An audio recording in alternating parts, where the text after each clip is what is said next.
ami internet yu seen kàddu dalati leen ak jàmm ci seen émission de la semaine ñu koy amal semaine bu jot rek ñu daal di ci ànd ak suñu ay invité comme ni ñu koy amalee rek à chaque fois daal di tànn benn thème fas yéene ko waxtaane rek yaakaar ne rek bu ñu ko daal di waxtaane incha allah dinañ ci jëlee njariñ bu baax a baax mu di seen émission kàddu ndaw ñi tey ñu ciy ànd ak suñu invité donc mu di monsieur Malick Gueye nekk chargé de la communication et des relations publiques de la mairie de Diass nekk en même temps aussi professeur d'anglais ñu koy nuyu di ko jaajëfal aussi ci li nga xamante ni moom moo di disponibilité am ndax boo xoolee comme ni ñu koy waxee rek temps bi xat na waaye dafa bàyyi lépp lu muy def ñëw daal di wuy si li nga xamante ni moom moo di suñu invitation laata ñuy sore rek ñu bàyyi ko mu daal di nuyoo waaye itam ñu présenté waale ñi nga xamante ni ñoom ñoo di mbokk internet yi nga xamante ni ñoom ñoo ñu di suivre en ce moment monsieur Guèye maa ngi lay nuyu. maa ngi lay sant soxna li. naka Diass j'espère que lépp jàmm. macha allah sant yàlla bu baax. tout d'abord xam naa rek may ma nuyoo d'abord. salaamaaleykum waa Sénégal asalaamaaleykum wala internetu seen kàddu nga may ma tuuti aussi ma nuyu sama mbokk séeréer yi moot baa bi Diass bi kol saafi mi kañ ku nekk tiiki ne na kañakindu donc ko kindo yahay ndi wote pour bo waxtaan gi nga xamante ne wet tax Sénégal to tax aussi mi kur ki men kat fiki donc di ñaanal ñëpp jàmm donc di wax ni waxtaan baa ngi nii ñu ngi ñaan yàlla aussi lépp lu ñuy wax mu nekk loo xam ne lu am solo. Au passage donc maa ngi saluer l'équipe municipale donc à sa tête monsieur le maire Cheikh Tidiane Diouf. am na solo donc di comme ni nga ko waxee rek di nuyu ñëpp ñi nga xamante ne ñoom ñoo féetee foofee ca Diass bu baax a baax donc comme ni nga ko waxee rek tey émission kàddu ndaw ñu doon ko dalal tey ji ñu daal di tànn comme thème de la semaine rek bokk na ci jeunesse et politique dans le monde actuel donc tey ji ci la ñuy waxtaan bu baax a baax dañoo def ab taxaw seetlu par rapport ak taxawaay bi nga xamante ni jeunes yi taxaw nañ ko ci lu ñeel wàllum politique looloo tax tey ñu daal di tànn suñu thème bi ak par rapport ak li nga xamante ni moom moo di yenn forme de violence yi nga xamante ni ñu ngi koy nemmeeku ci géopolitique bi te jeunes yi ñoom ñoo ko waxal ak leneen ñu di mel lépp rek dañ ko fi daal di waxtaanee donc laata ñuy sori rek monsieur Guèye ñu daal di dugg ci li nga xamante ni moom moo di suñu première question tey ji mënoo wax politique te tuddoo li nga xamante ni aussi ñoom ñoo di jeunes yi par rapport ak engagement bu am solo bi nga xamante ni amal nañ ko donc am nañ ko sax laay wax tey ji bu ñu nee jeune et politique lan lañu mën a jàng ci lu nu mel jeunesse et politique. D'abord je dirais que quand même thème bi dem am solo la. jeunesse et politique parce que déjà dëkk bu avancé rek jeunesse bee ci jàpp d'abord. et puis bu ñu wax politique donc par sa définition ñu nekk l'art de gérer les affaires de la cité. donc mu nekk loo xamante ne en fait li ñëpp bokk mag ak ndaw góor ak jigéen ñoo ci war a toog. te ku ci nekk boo toogee da nga war a xool sa toogaay ndax rafet na wala rafetul. tey li tax nag waxtaan bi nga indi ko foofu nag parce que gis nañ ñu bëri jeunes yu bëri ni ñu toogee ci politique ñaaw na ci mim réew parce que ñu bëri coûte que coûte dañu bëgg a dund luxe malheureusement dañuy bëgg a dund luxe bëgg am dara ci politique et que xamuñu ne politique du métier benn don de soi la pour la patrie benn don de soi la pour le développement commun intérêt général moo war a tax nit di def politique mais intérêt personnel bu la taxee def politique rek da nga war a dellu sa kër nga toggal yàq jox sa doom nga yem ci. pour man jeunesse su Sénégal lu bëri dañ ko hérité maanaam ci anciens yi que ni dañ gis kenn rek mu am benn association sociale bu gaaw. may joxe kaaw Farba Senghor nga baal ma ax nit koo xam ne amoo benn compétence ñu jël la teg la ci kanam ñëpp ci à l'espace d'une année plus que ça wala moins que ça yow nga am yoo xam ne kenn musul xalaat loolu yow sax personne mosoo xalaat et c'est le même système dans les communes. da ngay gis ay élus locaux yoo xamante ni jànguñu xamuñu dara mais tic tac am nañ xaalis bu dul jeex des jeunes fu ñu ko jëlee donc ma gis ne aussi war nañu xoolaat suñu toogaay en tant que jeune en commençant par moi-même. ma jàpp ne aussi jeunesse su Afrique aussi jeunesse su Sénégal war nañu mën a jàppale. ci politique ñu jàngal leen ne xale day tarbiyu xale lépp loo war a lekk nga war ko jot da nga ko war a tarbiyu ba am ko mu lew la. boo tëddee nelaw. et que dommage que aujourd'hui bëri nañu Sénégal ñu bëri dañuy dugg ci politique après dañu am problème dem prison génn dañuy seen lépp diggante prison la ak seen kër loolu lu ñaaw la quand même lu ñaaw la comme ni nga ko waxee waaye tey ana nan lañ jeunes yi di engagé woo ci lu ñeel géopolitique bi. Bon, tout d'abord, je pense qu'aujourd'hui au Sénégal, il y a des icônes. C'est un engagement patriotique. À l'exemple de Guy Marius Sagna, c'est des gens qui ne demandent pas, nit ñoo xam ne ñëwuñu pour am titre benn tour, ñëwuñu pour am xaalis, ñëwuñu pour gis leen ma. dañu ñëw parce que dañu bëgg askan bi dañu ñëw parce que dañu gis ne dëkk bi nit ñi sonn nañ. jot na nag ñu taxaw wax ngir askan bi yeewu dugg ci politique ngir jàppale askan. Effectivement. Parce que la politique affaire yu ñëpp la comme ni ma ko waxee sànq yëfu ñëpp nag da nga naan ci laa bokk kenn boolewu la da nga bokk kon li nga bokk da ngay ñëw doxal ko keneen bu ko doxal nga ne ko déedéet lii ñun ñoo ko bokk da nga war a ñëw ñu doxal ko. À l'exemple de Guy Marius Sagna, je pense qu'aujourd'hui il devrait être une icône pour le Sénégal ñu jàppale ko teg ko ci kanam jox ko waa Sénégal ni kii référence la parce que day ñëw di liggéey terewul liggéeyam mu teg ko nële mais ku mu gis ne noot nañ la bundu xatal nañ la injustice am na sa côté mu ñëw taxaw ñun jeunesse bi suñu taxaw ci côté boobu la war a nekkee ku ci nekk booy def politique na nga ko def te askan bi tax bul ko def parce que da nga ci bëgg am benn luxe boo xam ne wala benn privilège boo xam ne ëllëg si biir da lay permettre waa nga naan je m'en fous voilà man je suis riche am naa sama alal te alalu askan bi la kuy def politique bu ko defee sa bakken mais defee ko sa bàmmeel parce que yàgg-yàgg fa ngay mujjee. léegi pourquoi tey jii de nos jours boo xoolee jeunes yi ñuy gën di dugg ci lu ñeel politique bi ndax bu auparavant soo xoolee mag ñi nga daan gis ñuy yëngu ci wàllum politique mais dañu gis ni ces derniers temps ñi nga xamante ni aussi ñoom ñoo di jeunes yi dañu engagé bu baax a baax ci lu ñeel jeunes yi gis nañ ko ci ñenn ñi aussi comme ni nga ko waxee rek ñenn jeunes yi nga xamante ni vraiment gis nañ seen taxawaay par rapport ak géopolitique bi nga xamante ni surtout fii nga xamante ni moom moo di réewum Sénégal. Bon, je dirais d'abord que loolu prise de conscience bi am aussi au niveau de la jeunesse ñun au Sénégal par exemple d'abord dañ koy jox ki nga xam ne Abdoulaye Wade moo ñu yee ñun ñëpp. beneen côté bi dama naan au niveau international Thomas Sankara a semé des graines des idées yoo xam te ni doomi réew mooy tabax réew boo xoolee sama morom yi par exemple tey yombul woon 5 ans dans le passé 10 ans dans le passé nga dem commune de Diass fekk fa un jeune boo xam te ne xale bu ndaw la sama morom nga gis ko mun yor li nga xam te ne mooy baatu monsieur le maire tey am na parce que lu tax prise de conscience dafa am engagement total dafa am tey boo xoolee jeunes yu bëri ñoo naan les panafricanistes wala panafricains ñi naan la ay activistes ils sont énormes ils sont nombreux au Sénégal aujourd'hui parce que ñoom ñëpp gëm nañ ne askan bi c'est la jeunesse moo ko mën a libérer te nu mu koy libérer faaw mu sóobu ci combat bi faaw mu sóobu ci li nga xam te ne mooy instance de concertation et de décision jàppale parce que fu ñuy noccee nag di fa wax ne lii la ñu war a def lii war a ñu war a def yow nga nekk ci biti xamoo si dara jàpp naa ne bu ñu décider ba pare après da ngay daw ci ginnaaw rek di dabaatu kon dabaatu boobu la jeunesse bi di bañ moo tax tey mu bëgg nekk au cœur des affaires boo xoolee langue politique bi tey je donne l'exemple de Ousmane Sonko il est très jeune nga jox Bougane il est très jeune pourtant boo xoolee dans le passé c'était pas le cas da nga daan gis ay ñoom Moustapha Niass ñëpp ngi wax ne Moustapha na dem retraite parce que en fait gis nañ ne il a fait son temps war na dem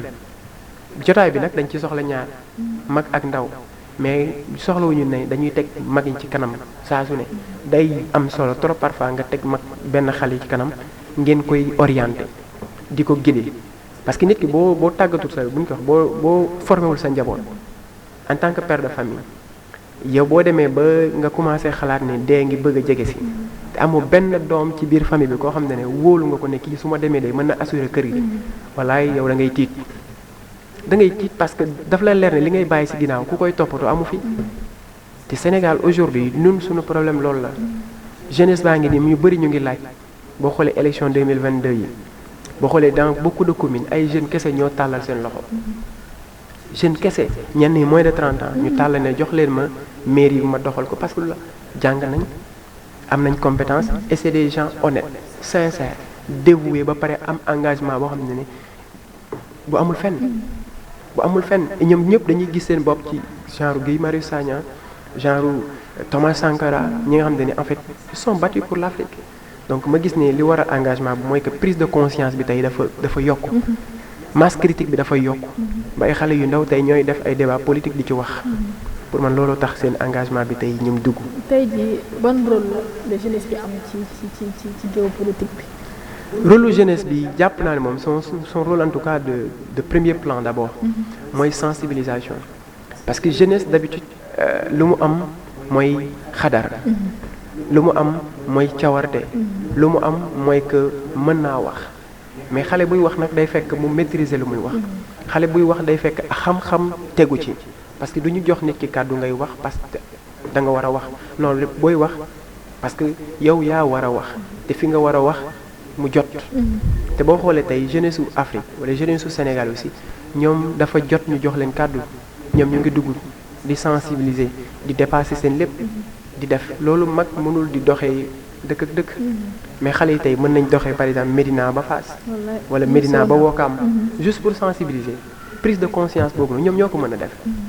ñoom ñooy yëkkati sama maam mënul yëkkati lu mu mën mooy que lii de ba ma tolloo ci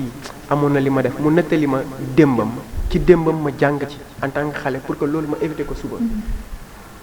donc moo tax ma gis ne rôle jeunesse bi d'abord son rôle en tout cas de premier rang d'abord c'est la sensibilisation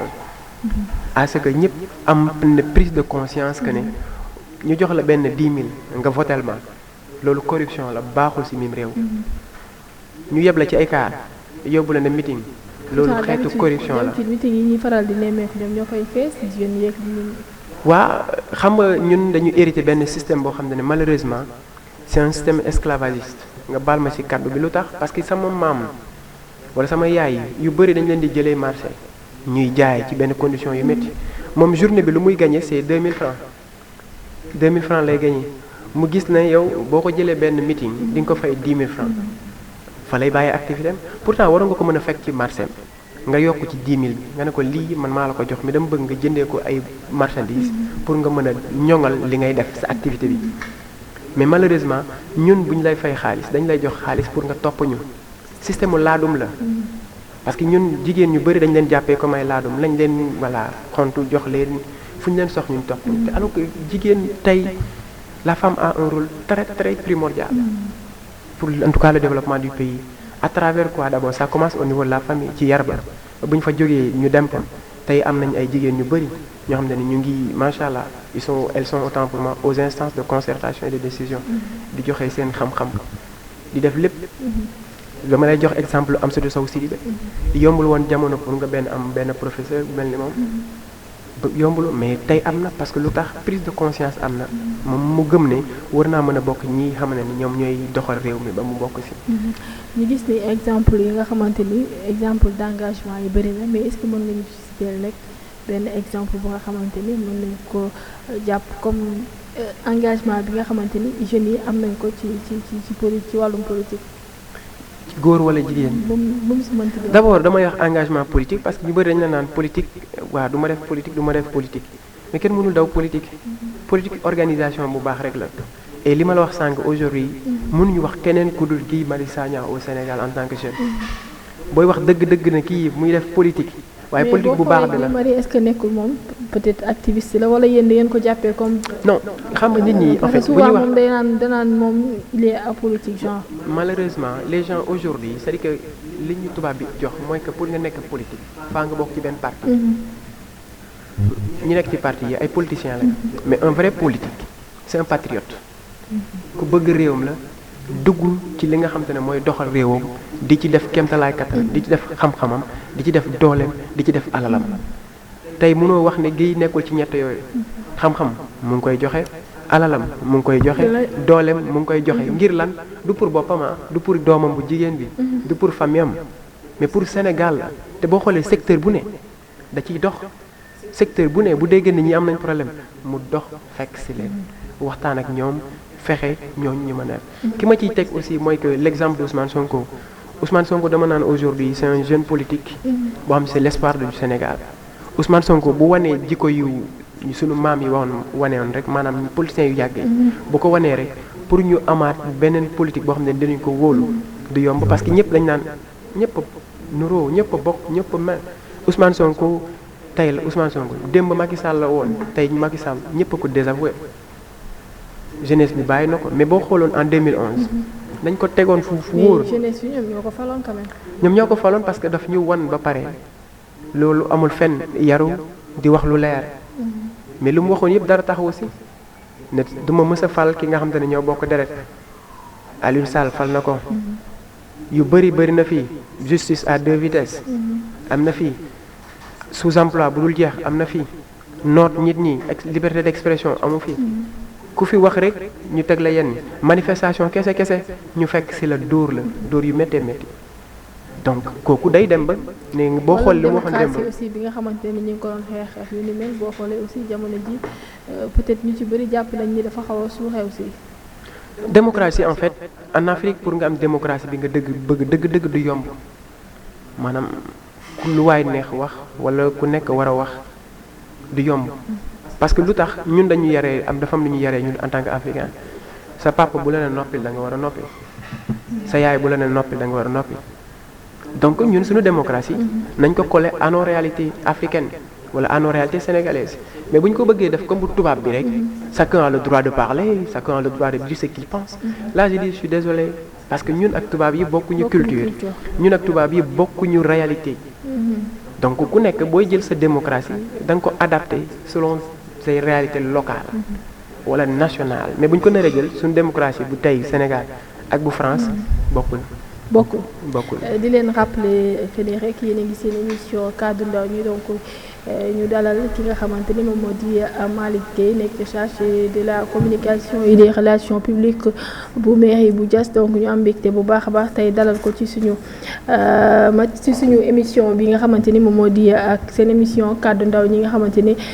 jeunes yi la daal di soxal donc di fa jaaxe rek aussi di nuyu ces internautes yi nga xamante ni ñoom ñoo ñuy seetaan en ce moment donc di leen jaajëfal bu baax a baax donc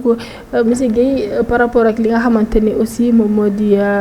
engagement bi nga xamante ni jeunes yi amal nañ ko tey est-ce que waruñoo xoolaat la manière dont on engage en fait surtout ci li nga xamante ni moom moo ñeel wàllum politique ndax gis nañ ni ñenn ñi pour bëgg tur wala sax bëgg leneen li nga xamante ni ci ginnaaw loolu la ñuy ut parce que boo xoolee tey jii ñenn ñi pour ne pas citer am na ñu nga xamante ni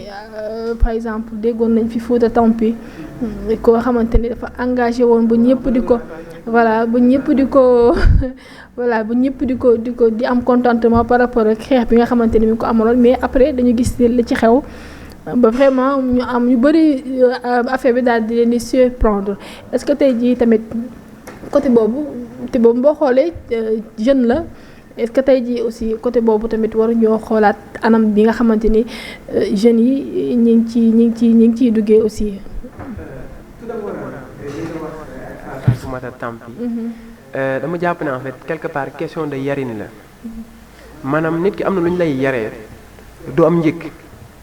bu ñu la fi tegaloon milliard. mais loolu bëri na fi de. parce que yarin ba la xam nga aussi nit ki quelque part dama naan buñ seen waa kër bu ñu amee lu ñuy lekk ak lu ñuy naan rek jàpp naa ne yenn yi waru laa sonal luxe bi ngay bëgg a dund te amoo moyen yi demal ñafel ko sa bopp ci sa xam-xam ak sa doole mais pas ci ay naxante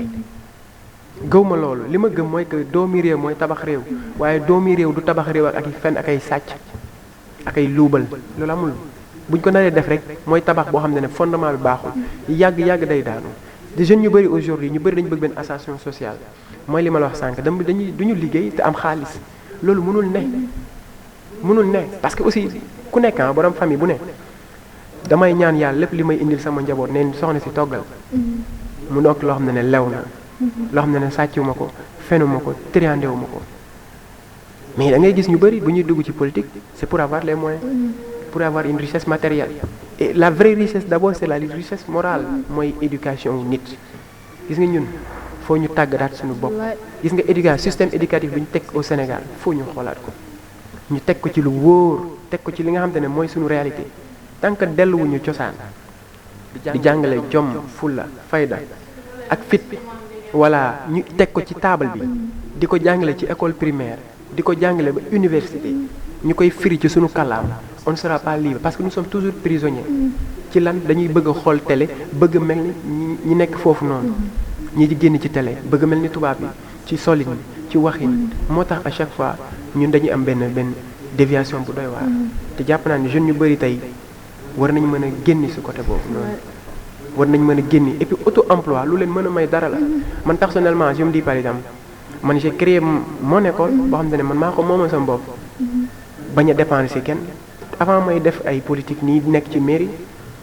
def 3 ans ma créé ko dépense ci près de 8 millions. parce que aussi li ma gëm mooy que jeune bu ne même bu nekkee ne sa benn table ngay mën a am. di def benn ñaanal yàlla mu yokk. nga def ci sa kéemtalaay kàttan. parce que étant jeune sax tey waroo xaar état. je pense que tey jii c'est vrai que état mën na la jàppale mais aussi nga jàppale sa bopp je pense que moo gën a yomb aussi. ci lu wër. te aussi il faut que ñu xam ne état mënul jël ñëpp. état mënul jël ñëpp li gën a doy waar ci état nag bu surtout bu nekk état boo xam ne corrompu la état boo xam ne buy jël day sélectionné ñu ko neex jëlatul xam-xam état bu dangereux mooy boobu noonu te moom la ñu am ci mim réew fu mu toll nii état boo xam ne di lay jël parce que da nga ko neex mais jëlu la parce que askan wi daal soxla c'est ça clientélisme politique boobu la lay jël parce que da nga ko neex mais bu ñu ko jëloon ci xam-xam ak ci jaar-jaar non kii état jël nii du fi toog mais bu demee bañ ju lay jël parce que macha allah dañ la respecté wala dañ la naw wala nga bokk ci ñoom moo tax ñu teg la fi rek problème am na. neex na nag nga ànd ak nit ki réew mi soxla dara ci ñi nga àndal nga xool ci ñi nga àndal mu leer na ne am nañ compétence bi ñëpp xam ne nii am nañ compétence bi boo ko jëlee kenn du wax mais li metti mooy nga jël nit koo xam ne ni xam-xamam màccul ci loolu nga ñëw teg ko fi muy def tâtonnement loolu day indi gàllankoor te surtout ci domaine yu bëri mu nekk wàllu santé te gis nga ne santé bi avec le fake docteur là sunu docteur bi ñu fi jëloon te docteur boobu boo xoolee ci camp APR la bokkoon faux docteur boobu fu mu jaar kenn xamul ndax muy ci prison wala génn na dara leeruñ ci parce que état moom dafa puissant xelam bu nekk ci yow tey madame mënoo jaar fenn duñu la jël état bu la bëggee def nit di nga doon nit forcé mais bu la bëggee détruire yàlla rek lay sutural bu la sutural doo si génn. bu la suturalee dossier yi génn comme ni nga ko waxee rek donc ñu gis ni tamit par rapport ak rôle léegi tamit ci la ñuy des bi nga xamante ni jeunesse bi am nañ ko surtout ci wàllum développement ci am réew boo xoolee dañ ci am solo tool trop mais tey jii bu ñu demee ba jeunes yëpp soobu ci li nga xamante ni moom moo ñeel wàllum politique tey est-ce que du indi genre paresse maanaam ab tayel bu nga xamante ni tey jii jeunes yi au lieu ñu dem defi métier wala ñu xooli leneen ñu ngi soobu ci géewu politique bi tey day dem ba sax peut-être mën na jural yenn sax ci am réew comme ñi nga xamante ni dañoo jàppee politique comme métier côté boobu laa bëgg ñu wax si surtout ci côté jeunes yi dina dem ba indi benn paresse aussi. Ignorance totale. Au-delà de cette paresse parce que ñenn ignorance la parce que fii kenn du fi sax ci état fii buñ la fal luñ la fi mën a fal président bu neexee yàlla 12 ans ngay am ñaari mandat nga def 12 ans yooyu nag loo fi sàcc kii ñëw sa ginnaaw. est-ce que ñaari mandat la tamit. non mënu ko weesu ki fi nekk sax xam na ne 2024 day able. est-ce que c'est sûr. non sûr ou pas dafa leer. texte yi dafa leer. en tout cas ku ci àdd moom te nga bokk ci kii bi xam nga li lay xaar. loolu président de la république. moom moo la gën a xam ne réew mi liñ ko jox nañ ko ñaari mandat fa lay am. dina def ñaari mandat juste ma revenir ci suñu question bi. jeunesse bi ñun ñoo leen tàmmal dama naan politiciens yu bari ñoo leen tàmmal. que ne ñëwal ma jox la nga am xaalis. te defoo benn effort. xam nga loolu lan la. pour man du paresse ignorance la xam ignorance mooy la ñàkk xam. parce que ki lay jox tey xamoo ndax suba dina ko fekkee wala du ko fekkee léegi kooku bu demee ba yàlla moom ko wala bu demee ba lu mu lay jox nekkatu fi looy def da ngay toog di jéem a wut fan laay taxawaat déedéet ñun nañ ku nekk teg yëfu boppam wala ku nekk jéem a def concours boo xam ne dina la permettre nga mën a gagner ta vie dignement mais bu nekkee ne loolu amul rek yaa ngi sa dund yaa ngi ko wekk ci doomu aadama problème rek ay am. problème après ay tooke doona la lay dugal. bu demee ba kooku nekkatu fi wala lu mu la daan jox jeex. da ngay dugg ci ay njuuj njaaj. te loolu du honorer say parents. doy na waar dañu gis ni par rapport ak élection à venir gis les élections locales ñu war ko amal incha allah janvier 2022 ñu gis ni depuis bi ñu ko annoncé ba léegi sax coow li bëri na ñi ngi dégg lu nekk par rapport ak yi nga xamante ni moom moo di yenn ci localité yi nga xamante ni ñoom ñoo nekkee fii ci Sénégal ñu gis ni aussi nemmeeku nañ ay forme de violence lu ci mel ni gis nañ démb aussi la nga xamante ni moom mooy xew fële ci Ziguinchor waaye itam ci lu ñeel aussi wàllum investiture bi ci par rapport ak moo di Benno Bokk Yaakaar li tax mu koy tënk sax damay ragal temps bi xoj ñu moo tax muy tënk lépp rek donc ñu waxtaanee ci tey jii boo xoolee violence bi nga xamante ni ñu ngi koy nemmeeku gis nañu aussi démb jeunes yi nga xamante ni ñoom ñoo blessé fële ci Ziguinchor ay jeunes kese lañ donc tey jii aussi jeunes yi nga xamante ni dañoo jël seen xel def ko ci que ni tey jii politique violence la tey est-ce que tamit jotul ñu xoolaat tamit par exemple aussi manière bi nga xamante ni ñu ngi koy amalee yenn yi. waa tout d'abord damay masu samay naataango yooyu samay mbokk yooyu dëkk Casamance ci xew-xew yu naqari yooyu vraiment yi fa am mu doon ay affaire u xeex dañ koy condamné di leen souhaiter aussi prompt rétablissement maa ngi dégg ce matin ne sax am na ku ci gaañu yal na yàlla yërëm xare ko àjjana ay actes yu barbares yu déplorable sincèrement loo xam ne honorewul Sénégal et puis jeunesse bi aussi nañ jël prise de conscience bëgg falu bu mu la tax def lenn bëgg sa nit falu bu mu la tax tey la sa bakkan bëgg nit falu wala bëgg lu am nga bokk ci bu mu la tax nga def yenn jeunesse Sénégal aussi jot nañ ñu xoolaat suñu taxawaay ci lu bëri surtout ci politique parce que forme de violence bi ñuy gis ci politique dafa doy waar dafa jéggi dayoo bu ñu dem ba di faat doomu aadama rek lu doy waar la li xew Casamance. leader bi moom moo fa gaañu wala du frère am wala daram. li ngay wax par exemple kenn rek laay gis ci politiciens yi muy ànd ak ay njabootam ñuy dem campagne boo xuma au niveau national mais au niveau local maire u Diass buy dem day yóbbaale njabootam ñu dem juste pour te montrer que en fait li ngay woo ay doomu jàmbur nañ ñëw taxaw am na solo parfois nag nga woo sa njaboot ñu taxaw ba dara bu leen di dal mu dalalaay sa njaboot man li xew démb franchement dama koy déplorer carrément les deux leaders Ousmane Sonko ak Doudou Ka war nañu woo seen militants yi au moins ñu dal xam ne Sénégal benn bopp la kenn mënu ko xar ñaar xam ne aussi réew mi ñun ñoo ko mën a tabax mais quand même mën nañ am ay idées yoo xam ne bokkul ay points de vue yoo xam ne bokkul mais quand même au moins mu nekk ci jàmm ak salaam.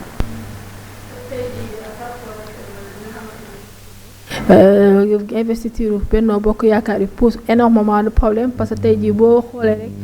par rapport ak si ñuy jot yaa ngi gis problème par-ci par-là ci lépp rek ci li nga xamante ni moom moo ñeel Benno tey est-ce que Benno boobu ñuy woote est-ce que dëgg la tamit est-ce que aussi loolu du jural problème par rapport ak ki nga xamante ni moom moo di son excellent président Macky Sall. d'abord damay leeral ne bokkuma ci Benno ànduma ak ñoom cautionné ma lu ñuy def dama gëm ne élection locale yi c'est une affaire de localité d'abord le leader c'est un leader local boo xamante ne day jege askan bi bëgg ko mu yéer askan bi li askan bi am mu taxaw ci du loo xamante ne dañ ko war a décider au niveau de l'état central déedéet waa dëkk bi ñoo war a fal seen maire waa dëkk bi ñoo war a xool kan moo doon seen candidat ñu ne yow la waaye président de la république mënul xam réalité dëkk yëpp dañuy waxante dëgg dañ koy jox compte rendu rek mais am na yoo xam ne duñ ko mës a jox mais yow mi di dugg ci dëkk bi par exemple yow nga nekk Mermoz wala nga nekk Diass ci commune bi yow yaa ngi xam réellement li ngay dund peut-être président de la république dañ koy renseignement dañ koy jox PV mu xam mais li ma gëm mooy que président mu décider kan mooy nekk Benno Bokk Yaakaar d'abord l'état du Sénégal a un problème avec le Diass avec la commune de Diass parce que l'état du Sénégal jël na suufu Diass presque les 90% du foncier de Diass. ces temps-ci gis nañ ni Diass aussi problème foncier tamit dafa poser énormément de problèmes tamit tey jii te li ñu wax rek Macky Sall rek moom moo mën a tey jii taxaw régler problème boobu noonu fii ci xewum Sénégal nga xamante ni mënoo xëy une semaine te déggoo ay problème foncier. justement mooy li ma la wax rek c'est que l'état du Sénégal avant que pour yenn projets yi di ñëw avant que Diass tollu tey état du Sénégal dafa jël yu bëri titre ko ci turam décideurs yi au niveau central dañuy toog seen bureau rek décider lu ñuy décider. Je vous donne par exemple l'exemple du pôle Daga Kholpa boo xam ne ñu ngi wax 3000 hectares 3000 hectares amu fa. ñuy wax zone économique yooyu noonu ñuy wax yenn ay caaxaan la. ñu baal ma ci kàddu bi parce que aussi dëkk boo koy def da ngay ànd ak waa dëkk bi ngeen defar ko. mais doo dëkk di tabax dëkk bàyyi waa dëkk bi ci ginnaaw. Diass joxe na 8000 hectares ci aéroport nee naa la 90% foncier wu Diass dañ ko titré au nom de l'État du Sénégal waaw waa dëkk bi fu ñuy dëkk réserve foncière amu fa déedéet xale yi fu ñuy dëkk par exemple suñu doom yi fu ñuy dëkk amuñ ko xanaa ñu jëndal leen fa benn extension village yi amul te pourtant Sénégal l'État du Sénégal mu ngi continuer di def pàccoo di def tong-tongu Diass ba récemment Macky Sall moom moo signé décret bi passé jox ay 3000 hectares ay 3 collectivités lébu man lébu laa de père sama yaay séeréer la mais yow yaa ngi jël 3000 hectares di ko jox ñi nga xam ne dëkkuñ fi ngeen di def ay genre compensation mais ñi dëkk Diass di laaj nga bañ nga lànk ne doo leen jox waa luy lii ana justice làq doom dóor doom wala summi pôle solal genre te dama jàpp ne loolu ay injustice yi nga xam ne président de la République n'a pas la bonne information à Diass il n'a pas la bonne information à Diass ñi koy jox information Diass je suis désolé mais c'est de fausses informations te président dafa war a ñëw waxtaan ak waa Diass mu abroger lépp luy décret présidentiel mu laal suuf si pour que waa dëkk bi mën a tabax tey pour nga tabax Diass nga am autorisation de construire c'est tout un problème boo ko est-ce que di nga ko am sax d'ailleurs parce que lépp la ñu titré te dañuy ñaan aussi benn deuxième chose mooy que état du Sénégal na dimbali askan wi na dimbali askan bi di ko defal li askan bi bëgg parce que état mënoo ko wax te waxoo askan bi état buy souverain rek parce que askan bee tax askan bee leen fal mais parfois da ngay dem ba gis na ñi seen bopp lañ fi nekkal suñ bëggee falo aussi dinañ wàcc sur le terrain jaaw waxtaan ak askan bi mais ñoom malheureusement comme li ma la wax sànq rek mooy que kii maanaam ki incarne image yu état tey amul bonne information information bu mu war a am dëgg-dëgg mooy que askan bi dafa sonn askan bi suufam la soxla pour tabax li nga xam te ne par exemple mooy Diass suñu problème maire wax na ko génn na wax na ne état ñu ngi leen koy ñaan moom day ñaan en tant que maire mais ñun ñi nga xam te ne ñoo dopp dëkk bi dañuy wax ne président suñu suuf parce que suuf boo xam ne dañ ko doon suñu maam ak maamaati maam balaa ñuy naan domaine national ak léegi lii domaine coutumier moo fi nekkoon parce que suñu maam yi ñoo moomoon foofu yëpp mais nga ñëw jox koy nit dégg nga récemment benn ay manifestation yu am solo yu metti biir Diass ba amoon ay arrestation yu bëri parce que lan la woon suuf la problème mu suuf la woon donc ñi ngi may signaler sax que ni temps bi xooj nañu xam nga 30 minutes kese la ñu amoon yàggul donc ñu ngi siy jéggalu bu baax a baax am na yeneen point yoo nga xamante ni sax vraiment bëggoon nañ ci duggaat bu baax a baax waaye comme Aminata Camara dafa war a ñëw jàllale li nga xamante ni moom moo di xibaaru digg bëccëg yi donc monsieur Guèye amoon mbégte bu baax a baax dalal la ci suñu émission cadre ndaw ñi vraiment émission bi am na solo gis nañ idée yi aussi vraiment c'est pertinente donc ma bàyyi la nga daal di tàggatu aussi soo amee message bu nga xamante ni yaa ngi koy jàllale à la population de Diass donc ma bàyyi la rek juste quelques mots rek d'abord di la remercier une fois de plus de m'avoir en tout cas permis vraiment ma mën a bénéficier seen audience waxtaan ak li nga xamante ne mooy askanu Sénégal waxtaan ak jeunesse bi surtout en tant que jeune aussi beneen bi ma si teg mooy que aussi di wax ne am nañ maire bu baax muy le maire Cheikh Tidiane Diouf le maire de la commune de Diass may ñaan aussi population Koursaf yëpp ñëw jàppale ko parce que maire bu mel ni moom amul fenn ki nga xam te ne une année nga def à la tête de la municipalité nga def bilan bu amul fenn bilan bu remarquable ba ñëpp di si wax donc au niveau local damay ñaan ñëpp ñëw jàpp si parce que combat bi ñun ñoo ko bokk et puis maire bi li si gën a neex mooy que jëlul ne parce que dañu bokk parti man mi nga xam te ne man la dénk kàddoom man ak moom mosuñu ànd politique bokkuñu parti politique et bëri nañ fa à l'espace d'une année mu recruter plus de 85 jeunes que amul mandat donc bu amee mandat nu muy demee 85 nga multiplié ko pendant 5 ans au moins créé na emploi mu ñëw ci cadre jàngale mu def ay classes yu bëri 12 classes clôture ay école def ay maternité def centre socio-culturel def ay grille de protection terrain yu bëri mu construire leen donc loolu lu baax la donc une fois de plus je vais pas tirer long donc maa ngi leen di jaajëfal di leen ñaan aussi di ñaan yàlla mu defal leen plein de succès ci li ngeen def ni parce que ay jeunes ngeen aussi ngeen am seen initiative bopp ngeen taxawal li nga xamante ne mooy seen chaîne seen kàddu donc yàlla na ci yàlla def sutura ba ngeen am ay télé télé yu baax yoo xam ne macha allah nii du ma lim ñenn yi ngeen raw ñëpp. amiin waaw raw suñu RTS sax. amiin yàlla mën na ko yàlla def. amiin donc ça a été un plaisir. Corki Sat mi kañ ñëpp macha allah. d'accord macha allah comme ni ñu koy waxee rek le plaisir est partagé donc plaisir la ñuy am di ko mu dalaloon ko tey mu nekk monsieur Malick Gueye nekk chargé de la communication et des relations publiques de la mairie de Diass donc ñu gis ni par rapport ak li nga xamante ne moom lañ fi doon waxtaanee tey mu di jeunesse et politique dans le monde actuel donc. Gis nañ aussi par rapport ak idées yi nga xamante ni daal dina ko fiy joxe donc amoon na yeneen yi nga xamante ni aussi bëggoon nañ ko fee waxtaane mais temps bi daf ñu xoj donc di jaajëfal aussi ñi nga xamante ni ñoom ñoo ñu doon seetaan aussi waa Diass tamit ñu ngi leen di nuyu vraiment bu baax a baax suñu xarit boobu aussi di monsieur Faye donc nga xamante ni moom moo nekkoon ci coordination donc ñu koy nuyu aussi bu baax a baax di ko jaajëfal aussi di jaajëfal toute l'équipe de Sen Kaddu